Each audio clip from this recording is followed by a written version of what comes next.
Good afternoon students, स्वागत है आप सभी का मैकेट्रॉनिक्स की ऑनलाइन क्लास में। मैकेट्रॉनिक्स में लास्ट लेक्चर में हमने गेयर्स के बारे में डिस्कस करा था। टाइप्स ऑफ गेयर और टाइप्स ऑफ गियरिंग हमने उसमें डिस्कस करी थी। आज जो हम इसमें टॉपिक डिस्कस करेंगे वो है रैचेट एंड पॉल। तो रैचेट एंड पॉल और कई तरह के जो बेल्ट ड्राइव्स होते हैं और चेन ड्राइव्स होते हैं उसके बारे में आज हम डिस्कस करेंगे। तो सबसे पहले हम बात करते हैं रैचेट एंड पॉल। रैचेट से आप समझते होंगे रैचेट क्या होता है। एक इस तरह का टूथेड व्हील होता है जो एक ही डायरेक्शन में मोशन करता है और दूसरे डायरेक्शन में मोशन को रेस्ट्रिक्ट कर देता है। जिस तरह का साइकिल में पीछे आपने देखा होगा स्प्रॉकेट होता है, तो स्प्रॉकेट क्या करता है, एक ही डायरेक्शन में मोशन करता है, दूसरी डायरेक्शन में वो मोशन को क्या करता है, रेस्ट्रिक्ट करता है। तो इस तरीके से रैचेट और पॉल का अरेंजमेंट रहता है। तो जो रैचेट व्हील होता है इस तरह का एक टूथेड व्हील होता है, एक दांतेदार पहिया ये होता है और जिसमें एक आर्म लगी होती है जिसे हम पॉल कहते हैं। ठीक है, तो ये पॉल क्या करता है, ये किसी दूसरी डायरेक्शन में जाने से इसे रोकता है। यानी कि अगर व्हील इस तरीके से एंटी क्लॉकवाइज तो ये घूम सकता है, ठीक है ना, एंटी क्लॉकवाइज ये घूम जाएगा और जैसे ही ये क्लॉकवाइज घूमने की कोशिश करेगा तो ये पॉल क्या कर देगा, इसे रोक देगा और उसकी पोजीशन पे ये लॉक कर देगा। पॉल जो होता है यहाँ पे एक स्प्रिंग की मदद से यहाँ पे जोड़े रखते हैं ताकि जो पॉल है, पॉल की जो आर्म है वो इस रैचेट व्हील से वो टाइटली इसके साथ अरेंज रहे और इसे घूमने से रोके। ठीक है, दूसरी डायरेक्शन में इसका जनरली इस्तेमाल हम तब करते हैं जब हमें किसी एक ही डायरेक्शन में मोशन को ट्रांसमिट करना होता है और दूसरे डायरेक्शन में मोशन को रेस्ट्रिक्ट करना होता है। ठीक है, तो इसका इस्तेमाल हम जनरली विंचेस में यूज़ करते हैं। ठीक है, जैसे रोप वगैरह पुली में, जिसमें हम क्या करते हैं, रोप को एक सिलेंडर के ऊपर लपेटते रहते हैं ताकि दूसरी डायरेक्शन में क्या हो, रोप जो अनवाइंड ना हो जाए। ठीक है, और साइकिल के स्प्रॉकेट में हम यूज़ करते हैं इसे, और कई तरह के हम स्पैनर या रिंचेस में भी इसे यूज़ करते हैं ताकि हम तेज़ी से उसमें नट बोल्ट्स की टाइटनिंग वगैरह कर सकें। ठीक है, तो उसमें हम रैचेट और पॉल मैकेनिज़्म का हम यूज़ करते हैं। ठीक है, अब हम बात करते हैं इसमें बेल्ट की।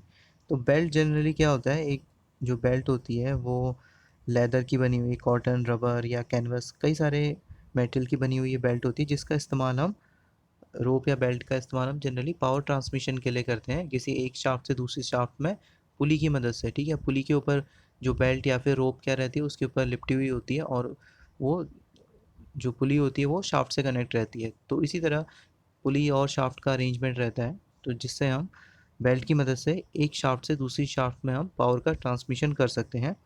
ठीक है, तो इसमें कई तरह के बेल्ट की इसमें कई तरह की इसमें बेल्टें होती हैं, उसके बारे में हम डिस्कस करते हैं। तो क्लासिफिकेशन ऑफ बेल्ट में सबसे पहले आ गया फ्लैट बेल्ट। ठीक है, तो फ्लैट बेल्ट क्या होती है, यानी कि नाम से पता चल रहा है क्या है, फ्लैट होगी यानी कि चपटी होगी, यानी कि एक रेक्टेंगुलर शेप में होती है। ठीक है, इसका अगर हम अरेंजमेंट देखें तो अगर ये पुली वाला हिस्सा है ये, ठीक है, ये पुली है, तो ये पुली के ऊपर क्या रहती है, इस तरीके से इसका क्रॉस सेक्शन व्यू दिखेगा।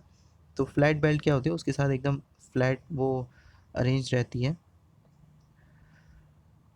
और इसका इस्तेमाल हम लॉन्ग डिस्टेंस में पावर ट्रांसमिशन के लिए कर सकते हैं। और जनरली हम इसका इस्तेमाल, आपने सभी जगह देखा होगा कि फ्लैट बेल्ट का अधिकतर इसमें यूज़ होता है। और इसमें जो पुली के बीच में जो डिस्टेंस होती है वो 8 मीटर से ज़्यादा नहीं होनी चाहिए। ठीक है, 8 मीटर से जो डिस्टेंस होनी चाहिए वो कम होनी चाहिए। ठीक है, और ये जनरली जो इस्तेमाल करी जाती है वो मॉडरेट अमाउंट ऑफ पावर के ट्रांसमिशन के लिए करी जाती है। बहुत ज़्यादा हाई पावर या फिर हाई वेलोसिटी के साथ ये यूज़ नहीं करी जाती, क्योंकि उसमें क्या होता है, स्लिपिंग के फिर इसमें स्लिपिंग इसमें देखने को मिलती है। इसलिए मॉडरेट पावर और मॉडरेट स्पीड या वेलोसिटी को ट्रांसमिट करने के लिए इसका यूज़ किया जाता है। ठीक है, अब बात करते हैं इसके कुछ एडवांटेजेस क्या होते हैं। दे हैव रिलेटिवली चीप, यानी कि ये काफ़ी सस्ती होती हैं ज़्यादा, क्योंकि इनका जो डिज़ाइन होता है वो बहुत ज़्यादा कॉम्प्लिकेटेड नहीं होता है, डिज़ाइन इनका सिंपल होता है, इसलिए काफ़ी सस्ती अवेलेबल हो जाती हैं। They are simple and inexpensive, ये ज़्यादा महंगी नहीं होती हैं और सिंपल होती हैं डिज़ाइन में। These belts are flexible and possess inherent capacity to absorb shocks and vibration, यानी कि शॉक वाइब्रेशन को एब्जॉर्ब करने में ये काफ़ी कारगर होती हैं। और they are suitable for dusty and abrasive atmosphere, काफ़ी धूल धक्कड़ में या फिर इस तरह के एब्रेसिव एटमॉस्फेयर में भी ये काम कर सकती हैं। They can be use for long centre distance, यानी कि ज़्यादा दूरी तक हम इससे पावर ट्रांसमिशन कर सकते हैं। लेकिन ये है कि 8 मीटर से ज़्यादा दूरी ना हो, 8 मीटर से कम ही दूरी होनी चाहिए, ठीक है। तो वहाँ तक हम पावर ट्रांसमिशन इसमें कर सकते हैं। अब बात करते हैं इसके कुछ डिसएडवांटेज की। स्लीप और क्रीप में अगर यानी कि जो जो पट्टा होता है वो उसमें क्या होता है, उसमें स्लैगिंग या फिर क्रीप उसमें आने लग जाते हैं और स्लिपिंग के चांसेस भी इसमें आते हैं अगर ज़्यादा पावर को या फिर ज़्यादा स्पीड पे अगर हम उसे ऑपरेट करेंगे। They are not suitable where constant velocity ratio is required, यानी कांस्टेंट वेलोसिटी रेशियो जहाँ पे चाहिए होता है तो वहाँ पे ये कारगर नहीं होती हैं। Belts are pre tension to avoid slip, अगर हमें स्लिप को इसमें अवॉइड करना है तो बेल्ट को अच्छे से टेंशन, उसमें टेंशन क्रिएट करके हमें रखनी पड़ती है। अगर उसमें टेंशन खिंचाव अगर नहीं होगा, अच्छे से वो तनी हुई नहीं होगी वो बेल्ट, तो उसमें स्लिप होने के चांसेस इसमें रहते हैं, ठीक है। These belts are relatively shorter life for high speed application, अगर हाई स्पीड एप्लीकेशन में अगर हम उन्हें यूज़ करते हैं तो उन बेल्टों की जो लाइफ होती है वो शॉर्ट हो जाती है। High power can not be actively through these belt, high power का ट्रांसमिशन इसमें जनरली नहीं किया जाता है, ठीक है। तो ये कुछ उसके एडवांटेज और डिसएडवांटेज हो गए फ्लैट बेल्ट के, ठीक है। अब हम बात करते हैं इसमें वी बेल्ट। तो वी बेल्ट क्या होता है, जनरली ये वी आकार की शेप में होती हैं, इस तरीके से ये आकार में होती हैं। जैसे पुली है तो पुली में क्या होता है, इस तरह से वी ग्रूव इसमें बना रहता है और इस वी ग्रूव में ही ये जो वी बेल्ट होती है वो इसमें फंसी रहती है और इस वी ग्रूव की जो पुली होती है उसी में वो चलती है, ठीक है। तो इसका इस्तेमाल हम इसलिए करते हैं ताकि पुली के बीच में और बेल्ट के बीच में फ्रिक्शन लॉसेस कम हो जाए। फ्लैट बेल्ट में क्या होता है, फ्रिक्शन लॉसेस वहाँ पे ज़्यादा होते हैं और फ्रिक्शन की वजह से वो पुली और जो बेल्ट है वो आपस में एक दूसरे से चिपकी रहती हैं। अगर फ्रिक्शन फोर्स अगर उनके बीच में नहीं होगा तो वो स्लिपिंग के चांसेस उसमें होंगे। तो लेकिन अगर फ्रिक्शन फोर्स अगर बहुत ज़्यादा हो गया तो पावर लॉसेस भी होते हैं। तो अगर फ्रिक्शन अगर हमें बेल्ट के बीच में और पुली के बीच में वो कम करना है तो हम क्या करते हैं, इस तरीके से वी बेल्ट का यूज़ करते हैं। ये कुछ हद तक एफिशिएंट होती हैं उसमें फ्रिक्शन लॉसेस को कम करने में, और जनरली ये फैक्ट्रीज़ में या वर्कशॉप में इनका इस्तेमाल किया जाता है। तो चलिए इसके कुछ एडवांटेज इसमें देख लेते हैं, एडवांटेज और disadvantage. They have longer life, इनकी जो लाइफ होती है वो काफ़ी लॉन्गर होती है। They can be easily installed and remove, इनको इंस्टॉल करना और रिमूव करना काफ़ी आसान होता है। ऑपरेशन जो होता है वो काफ़ी क्वाइट होता है, यानी कि ये ज़्यादा नॉइज़ी नहीं होती हैं, वाइब्रेशंस वगैरह इसमें नहीं होती हैं। They provide compactness due to small distance between centre of pulleys, इसका इस्तेमाल जनरली वहाँ पे किया जाता है जहाँ पे पुलिस के बीच में डिस्टेंस कम हो, और इस डिस्टेंस के कम होने की वजह से ये नॉइज़ी नहीं होती हैं काफ़ी, और ये कॉम्पैक्ट होती हैं, साइज़ में काफ़ी छोटी होती हैं। The operation is smooth, operation जो होता है काफ़ी स्मूथ होता है इनके बीच में, और कोई भी जैसे जॉइंट वगैरह इनमें बीच में होता नहीं है। These are there is negligible slip between belt and pulley groove, इनमें जो स्लिप होता है, स्लिप होने के चांसेस इसमें फ्लैट बेल्ट की अपेक्षा इसमें कम हो जाते हैं, ठीक है। क्योंकि वी ग्रूव है, वी ग्रूव में फंस के रहती हैं तो उनमें स्लिपिंग होने के जो चांसेस होते हैं वो कम होते हैं। और high velocity ratio can be obtain with these belt, और इनका इस्तेमाल हाई वेलोसिटी रेशियो को करने में भी इनका इस्तेमाल किया जाता है। हाई वेलोसिटी रेशियो इनसे प्राप्त किया जा सकता है। अब बात करते हैं इसके कुछ डिसएडवांटेज की। तो पहला डिसएडवांटेज है construction of pulley for we belt is complicated, construction इसका थोड़ा सा कॉम्प्लिकेटेड होता है तो इस वजह से ये थोड़ी सी महंगी भी आती हैं फ्लैट बेल्ट की अपेक्षा। V belts are not durable as flat belt, तो जो वी बेल्ट होती हैं वो उतनी ड्यूरेबल नहीं होती है जितनी फ्लैट बेल्ट्स होती हैं। Life of these belts is highly affected by temperature change and improper belt tension, अगर टेम्परेचर बहुत ज़्यादा है, बहुत ज़्यादा गर्म हो गई हो चलते चलते, तो उनकी जो लाइफ होती है वो कम हो जाती है। और उसमें अगर इम्प्रॉपर टेंशन है, अगर सही से उनमें तनाव नहीं है, तो भी क्या होता है वो उनका जल्दी घिसने के चांसेस हो जाते हैं। These belts are not suitable for large centre distance because of larger weight per unit length, इनका इस्तेमाल जो लार्ज डिस्टेंस होती हैं पुलिस के बीच में अगर ज़्यादा दूरी है तो वहाँ पे इनका इस्तेमाल नहीं किया जाता है, ठीक है। तो एक बात थी फ्लैट वी बेल्ट की, इससे पहले हमने क्या फ्लैट बेल्ट डिस्कस करा था, और ये दूसरा हो गया इसमें वी बेल्ट। तो 2 तरह की बेल्ट हमने इसमें डिस्कस कर ली। अब हम बात करते हैं इसमें सर्कुलर बेल्ट की। तो सर्कुलर बेल्ट क्या होती है, एकदम सर्कुलर शेप में होती है बेल्ट। ठीक इस तरीके से इसका क्रॉस सेक्शन होता है। जैसे ये पुली के ऊपर एक ग्रूव रहता है, तो उस ग्रूव में इस तरीके से ये सर्कुलर बेल्ट या फिर रोप के फॉर्म में होती है, या रोप भी कह सकते हैं इसे, वो इसमें अरेंज रहती है। और इसका इस्तेमाल हम जो ज़्यादा दूरी तक भी पावर को ट्रांसमिट करने के लिए, यानी कि 8 मीटर से ज़्यादा दूरी पे भी इसे ट्रांसमिट करने के लिए इसका यूज़ करते हैं। और काफ़ी हाई वेलोसिटी रेशियो और हाई पावर ट्रांसमिशन हम इन बेल्ट के सहारे हम कर सकते हैं। ठीक है, और इसका इस्तेमाल भी जनरली फैक्ट्रीज़ में या फिर वर्कशॉप्स में हाई पावर, ग्रेट पावर को ट्रांसमिट करने के लिए इसका यूज़ किया जाता है, और हाई वेलोसिटी रेशियो इससे हम प्राप्त कर सकते हैं। ठीक है, और ये ज़्यादा दूरी तक भी पावर को ट्रांसमिट कर सकती है, यानी कि 8 मीटर से भी ज़्यादा दूरी पे ये पावर को ट्रांसमिट करने में ये सक्षम होते हैं। ठीक है, अब बात करते हैं इसमें बेल्ट ड्राइव्स की। तो बेल्ट की ड्राइव्स अलग अलग टाइप्स की होती हैं। तो सबसे पहले हम इसमें बात करते हैं जो ओपन बेल्ट ड्राइव होती हैं।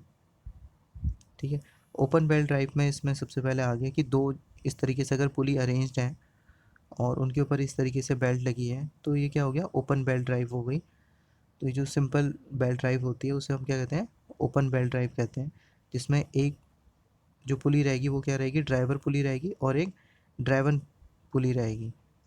ठीक है, ड्राइवर पुली क्या करेगी, ये पावर को ट्रांसमिट करेगी किसमें, ड्राइवर पुली में, और ड्राइवर पुली को ये जो ड्राइवर पुली है वो ड्राइवन पुली को वो घुमाएगी। ठीक है, तो ड्राइवर पुली यहाँ पे कौन सी होगी, ये वाली जो पुली है ये क्या है, ड्राइवर पुली, यानी कि यहाँ से पावर ट्रांसमिट होगी किसमें, ये ड्राइवन पुली में। ठीक है, और ये ड्राइवन पुली घूमेगी दूसरी पुली की मदद से और बेल्ट के सहारे। ठीक है, जैसे जैसे बेल्ट इसमें रोटेट करेगी तो ये भी रोटेट करती है। और इसमें क्या होता है कि ये इसमें ड्राइवर पुली है, तो ये ड्राइवर पुली क्या करेगी, यहाँ से इसे खींचेगी, इस बेल्ट में तनाव इसमें क्रिएट होगा, और ऊपर की तरफ ये बेल्ट को क्या करेगी, ये डिलीवर करेगी, यहाँ से ये बेल्ट को खींचेगी और ऊपर से बेल्ट को डिलीवर करेगी। तो जिधर से बेल्ट को डिलीवर करेगी तो इस साइड क्या होता है, स्लैगिंग होती है, यानी कि ये पट्टा जो होता है वो लटकता है, और इस तरफ ये जो पट्टा होता है वो तन जाता है, टाइट हो जाता है। ठीक है,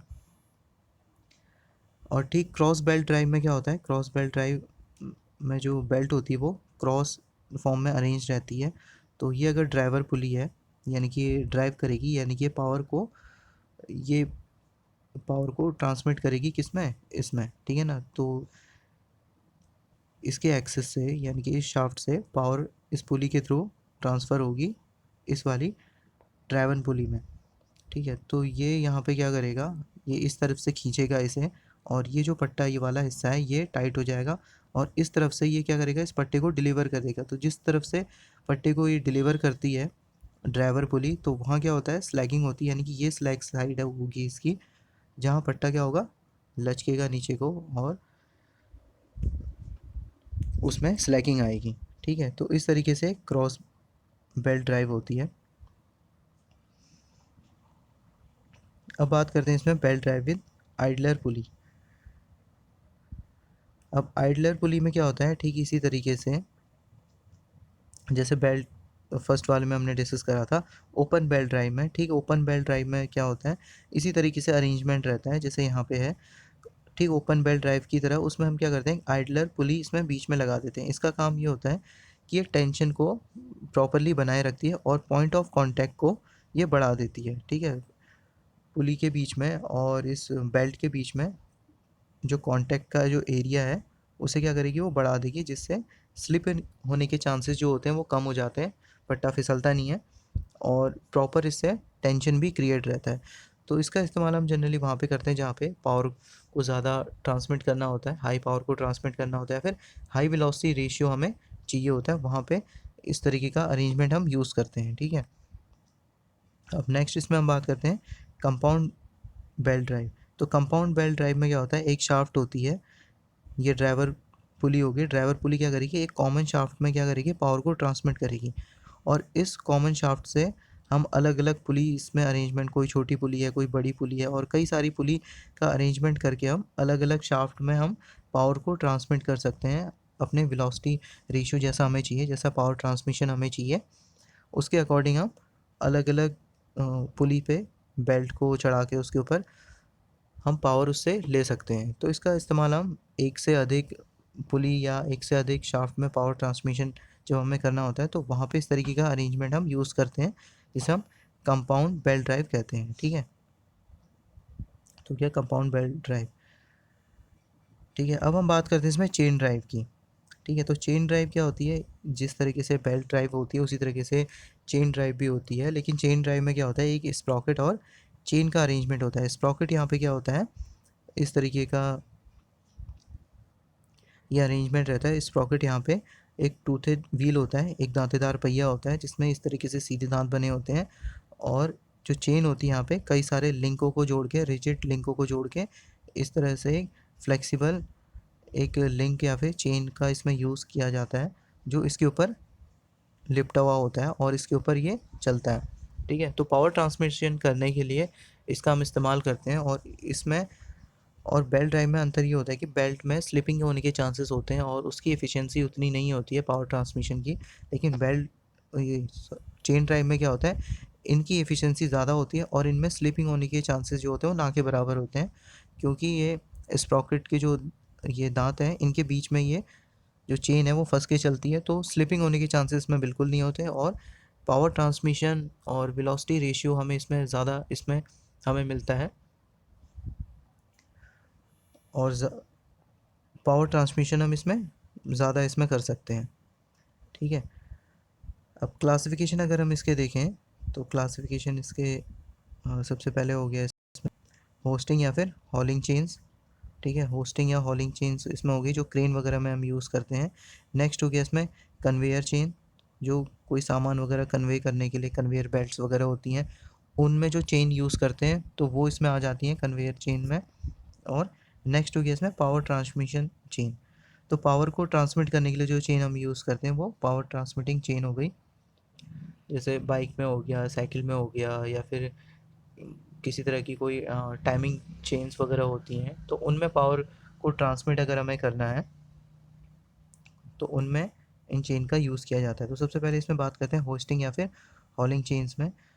तो होस्टिंग या फिर हॉलिंग चेन्स दो तरीके की होती है, एक तो ओवल लिंक्स होती हैं, एक स्क्वायर लिंक्स होती हैं। ओवल लिंक्स में लिंक जो होती है इस तरीके की ओवल शेप में होती है, यानी कि अंडाकार में होती हैं, और यहाँ पे इन्हें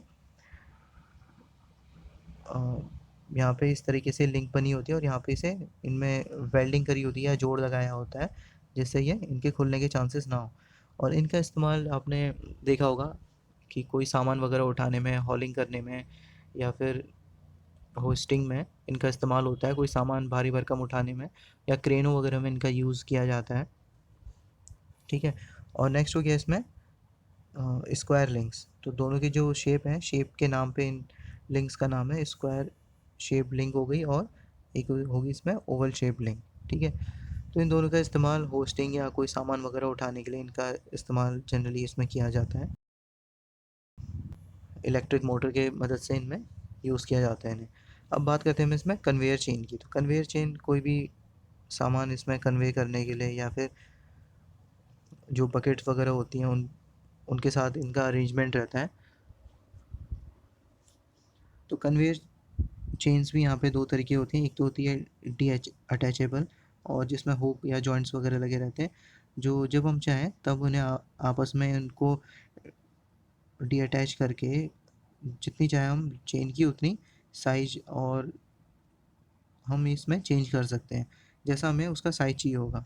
और एक होती है क्लोज जॉइंट टाइप, यानी कि क्लोज जॉइंट में क्या होगा, इस तरीके से जो लिंकें रहेंगी वो आपस में इस तरीके से रिवेट के थ्रू वो वहाँ पे जॉइंट कर दी जाती हैं, तो ये क्लोज जॉइंट टाइप हो गई। ठीक है, और जिनमें D D attachable hook joint होता है उसे हुक जॉइंट टाइप चेन कहते हैं।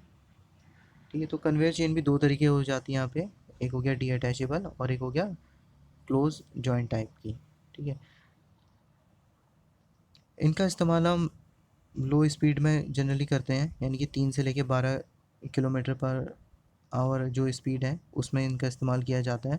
डीअटैचेबल जो चेन होती हैं और हुक चेन जो होती हैं, और मटेरियल को लगातार कन्वे करने के लिए जो हम इसमें यूज़ करते हैं, जैसे जो भी इंडस्ट्री होगी, प्रोडक्शन का प्लांट हो गया, जहाँ मेटल को लगातार कन्वे करना है, तो वहाँ हम इनका इस्तेमाल करते हैं। ठीक है, अब नेक्स्ट इसमें हम बात करते हैं पावर ट्रांसमिशन चेन की, यानी कि ऐसी चेन जिनका इस्तेमाल हम पावर ट्रांसमिशन करने के लिए यूज़ करते हैं। तो सबसे पहले आ गया इसमें बुश रोलर चेन। तो बुश रोलर चेन में क्या हो गया, इस तरीके से एक जो चेन रहती है उसमें बीच में बुश लगा रहता है, और एक तो हो गया उसमें आउटर लिंक होती है और एक इनर प्लेट लिंक होती है। ठीक है, आउटर प्लेट लिंक क्या करती है, उसे बाहर बाहर से बुश के बाहर की तरफ से एक लगी रहती है लिंक, और बीच में एक पिन रहती है जो उसे कनेक्ट करती है। और नेक्स्ट हो गया इसमें इनर प्लेट रोलर लिंक। तो जो अंदर की तरफ से जो प्लेट लगी रहती है रोलर के लिंक के, उसे हम क्या कहते हैं, इनर प्लेट लिंक कहते हैं। और आपस में जो एक प्रॉपर दूरी पे जो इस लिंक्स को बना के रखती है, वो क्या होती है, यहाँ पे अंदर बीच में एक बुश लगी रहती है, जो बुश क्या करती है, इस प्रॉकेट में फंस के चलता है वो। ठीक है, तो इसका इस्तेमाल जनरली पावर ट्रांसमिशन में, बाइक्स में, साइकिल में, और कई तरह के इसमें स्प्रॉकेट और चेन का अरेंजमेंट हम यूज़ करते हैं, वहाँ पे इसमें पावर ट्रांसमिशन के लिए यूज़ किया जाता है। नेक्स्ट हो गया इसमें इन्वर्टेड टूथ या फिर silent chain. Inverted tooth silent chain में क्या होता है, इस तरह के इसमें दांत बने होते हैं जो कि इन्वर्टेड फॉर्म में होते हैं, और ये भी क्या करते हैं, इस प्रॉकेट में इस तरीके से फंस के चलते हैं, जिससे क्या होता है, पावर ट्रांसमिशन होती है, और ये काफ़ी स्मूथली वर्क करते हैं, इसलिए इसे साइलेंट चेन भी कहते हैं। इनमें ये थोड़ी जो इनकी होती है ड्यूरेबल सर्विस ये प्रोवाइड करते हैं, और ये एंड रन वेरी स्मूथली, और ये जो काफ़ी स्मूथली ये रन करते हैं, और इस वजह से चेन में किसी तरह की वाइब्रेशन या आवाज़ वगैरह इसमें दिक्कतें नहीं होती हैं। ठीक है, नेक्स्ट इसमें हम बात करते हैं एडवांटेज और डिसएडवांटेज की। तो एडवांटेज और डिसएडवांटेज में आ गए कि चेन में किसी तरह की कोई स्लिपिंग वगैरह नहीं होती है, no slip take place, hence perfect velocity ratio can be obtain या मेंटेन। तो यानी कि परफेक्ट वेलोसिटी रेशियो इनसे प्राप्त किया जा सकता है, और जिस वजह से इसमें किसी तरह की कोई स्लिपिंग वगैरह नहीं होती है। As compare to belt drives, less space is required in chain drive. Chain drive में हमें कम चाहिए होती है, बेल्ट ड्राइव में थोड़ी सी जगह हमें ज़्यादा इसमें चाहिए होती है। चेन ड्राइव में B use when distance between shaft के बीच में दूरी जब कम होती है, तो वहाँ पे भी इनका इस्तेमाल किया जा सकता है। नेक्स्ट हो गया इसमें chain drives have high transmission efficiency. Transmission की जो एफिशिएंसी होती है इनमें ज़्यादा होती है, और पावर लॉसेस इनमें कम होते हैं। जैसे कि इसमें स्लिपिंग वगैरह के कोई ऐसे चांसेस नहीं होते हैं, तो स्लिपिंग वगैरह की वजह से इस तरीके से इसमें कोई पावर का लॉस नहीं होता है। Chain drives provide less load on the shaft, shaft के ऊपर इसमें लोड कम पड़ता है। Chain drives have ability to transmit motion on several number of shafts by one chain, यानी कि एक चेन की मदद से हम बहुत सारी शाफ्ट में पावर को ट्रांसमिट कर सकते हैं। अब नेक्स्ट इसमें हम बात करते हैं इसके डिसएडवांटेज की, यानी कि प्रोडक्शन कॉस्ट जो होती है इसकी डिसएडवांटेज ये है कि इनकी जो कॉस्ट होती है वो हाई होती है, काफ़ी महंगी होती हैं चेन बेल्ट के कंपैरिजन में। Production of cost of chain drives is high, there is possibility of velocity fluctuation if unduly stretch. अगर उन्हें प्रॉपरली स्ट्रेच नहीं करा हुआ है, उनमें तनाव प्रॉपरली नहीं है, तो उनमें फ्लक्चुएशंस या फिर वाइब्रेशंस वगैरह क्रिएट हो सकते हैं। Chain drives need more accurate mounting and maintenance. इनमें ज़्यादा अच्छे से माउंटिंग होनी चाहिए, और मेंटेनेंस ये ज़्यादा मांगते हैं, प्रॉपर लुब्रिकेशन इनमें होना चाहिए। जिस तरह बेल्ट ड्राइव्स वगैरह में किसी तरह का लुब्रिकेशन वगैरह वहाँ पे नहीं चाहिए होता है, लेकिन यहाँ पे चेन ड्राइव्स में हमें लुब्रिकेशन प्रॉपर इसमें देखना पड़ता है, उसकी साफ़ सफाई, चेन को धूल मिट्टी से उसे बचा के रखना पड़ता है, तो यहाँ पे थोड़ा सा मेंटेनेंस इनका हाई रहता है। Chain drives have heavy weight, और ये वज़न में भी बेल्ट ड्राइव्स के कंपैरिजन में ज़्यादा होती हैं। ठीक है, तो ये हो गए इसके डिसएडवांटेज। तो आज हमने दो चीज़ें इसमें डिस्कस करी, एक तो हो गया बेल्ट ड्राइव्स हो गया, और इसमें चेन ड्राइव्स हो गया, और जो नेक्स्ट इसमें हमने डिस्कस करा था, वो करा था रैचेट एंड पॉल। तो इसमें हमने टोटल 3 चीज़ें हमने डिस्कस करी, रैचेट एंड पॉल का मैकेनिज़्म कैसे काम करता है, और बेल्ट ड्राइव कैसे चलती है, और चेन ड्राइव कैसे काम करती है, उनके क्लासिफिकेशंस। ठीक है, so thank you class for today. मिलते हैं नेक्स्ट क्लास में, नेक्स्ट लेक्चर में।